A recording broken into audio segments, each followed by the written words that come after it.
Okay, hello and welcome to week 1. So this course, American Government, is a 10-week course. So we'll have 10 weeks of work, and then in the 11th week, we'll have our final exam. This week, you're going to read 2 chapters. So this is our textbook, American Government by OpenStax. So it is linked in the syllabus, but if you want a hard copy, the bookstore does not carry them. So you can go to the OpenStax website, and when you hover your mouse over this book, it'll say get the book, and it'll take you to a link on Amazon, and you can order it. It's about $40. So those are the options right now. The bookstore might eventually carry the book, but right now it is not.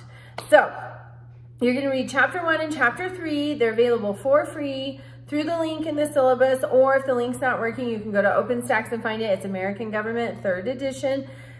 Read chapter 1. It's an introduction to American government, and it's an introduction to civic engagement.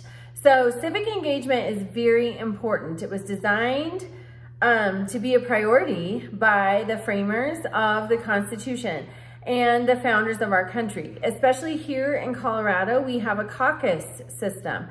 So something new this year in Colorado, we are voting by ballot for our presidential candidates.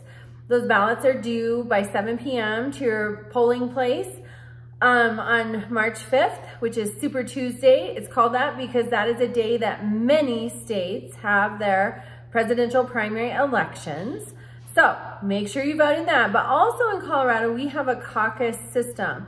So prior to 2024, that is where presidential primaries were held, was within the caucus. Each precinct would vote and pick, and then they would go to the county assembly, and then it continues up the state chain.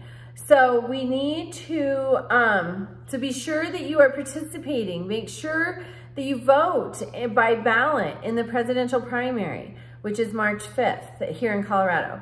Make sure that you are participating in your caucus. If you're a Republican, your caucus is going to be March 7th, which is a Thursday, which is odd. But it's just how we're doing it this year in Colorado. So find out when your precinct meets. Find out where your precinct is. It's based on your address.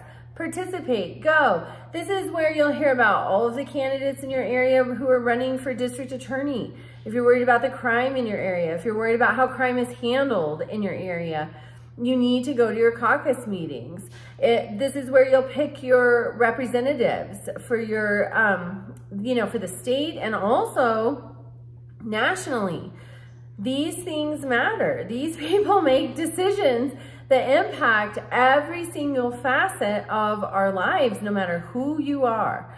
So we need to be aware. So that's part of civic engagement, making sure you're informed, listening to more than one source, reading more than one source to be informed. You know, like when you hear juicy gossip, there's always one, her side of the story, and there's his side of the story, and the truth is somewhere in between. Politics is a whole lot of juicy gossip. And so you've got to listen to multiple points of view so you can find that truth that is somewhere in between. It's really important. Okay, and then American Federalism is chapter 3. When our country was being pulled together, we had states. And first we had a system of government under the Articles of Confederation.